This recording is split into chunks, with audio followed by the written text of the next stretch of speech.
যে 4টা 4 থেকে মাইনাস 5টা করে দিচ্ছি, তাহলে কয়টা থেকে মাইনাস 20 কাটা। তাহলে দেখো এটাকে আমরা লিখতে পারি a plus b a minus b, এটা আমরা লিখতে পারি সূত্র জানি কি a square minus b square সূত্র কি a plus b into a minus b। কিন্তু দেখো আমার a প্লাস b এর মান দেওয়া আছে, a মাইনাস b এর মান নাই, তাহলে আমরা কি করব এখানে a মাইনাস b এর মানটা বের করে নিই।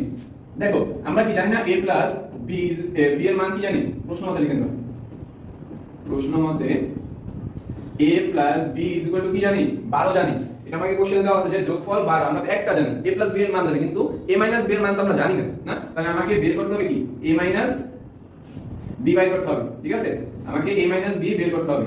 প্রশ্ন মতে যে আমাকে a মাইনাস b এর মান লাগবে, তাহলে আমরা কি করব a মাইনাস b এর মান লাগবে, তাহলে আমরা a মাইনাস b লিখলাম, দেন এর বর্গ করে দিব। বর্গ করলে কি হয় a মাইনাস b এর হোল স্কয়ার সূত্র কোনটা বসাবো, অনুসিদ্ধান্তের সূত্র বসাবো। দেখো a প্লাস b এর হোল স্কয়ার মাইনাস 4a, তাহলে আমরা a মাইনাস b এর মানটা পাবো।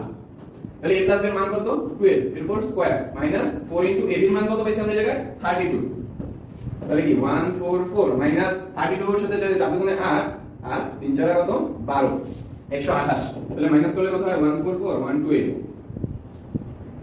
এখানে আসে 6 হাতে 1, এখানে আসে কত 1, ঠিক আছে 16।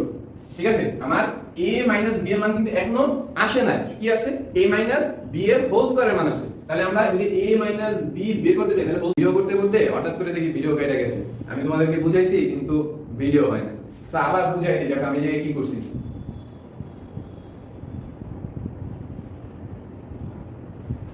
দেখো আমরা এই জায়গায় কি করছি যে a মাইনাস b আছে না, তো আমরা এই জায়গায় ছিলাম যে a মাইনাস b রুট করলাম 16 হয়ে গেল, স্কয়ারকে আমরা ওই পাশে নিয়ে গেলাম, সো কি হলো 16 কে আমরা যদি রুট করি তাহলে আসে কত 4। এখন জাস্ট আমরা a প্লাস b এর জায়গায় a প্লাস b এর মান বসাইছি, a মাইনাস b এর জায়গায় জাস্ট এই মানটা বসাইছি, বুঝতে পারছি আশা করি, আর a b এর জায়গায় a b এর মানটা বসাইছি, আশা করি এইটুকু বুঝতে পারছি। দেন আমরা এখানে গুণ করছি, গুণ করার পর কি আসছে যে 48 আসছে আর 128 আসছে, দেন যোগ, দুইটা যোগ করছি, আমাদের কাঙ্ক্ষিত যে রাইট হ্যান্ড সাইডে যেটা বলছে ওইটা আমাদের আসছে। So left hand side is equal to right hand side. আশা করি তোমরা ম্যাথটা বুঝতে পারছো, যে আমি বুঝাইতে পারছি কিন্তু হঠাৎ করে দেখি ভিডিও হয় না ওই জায়গায়।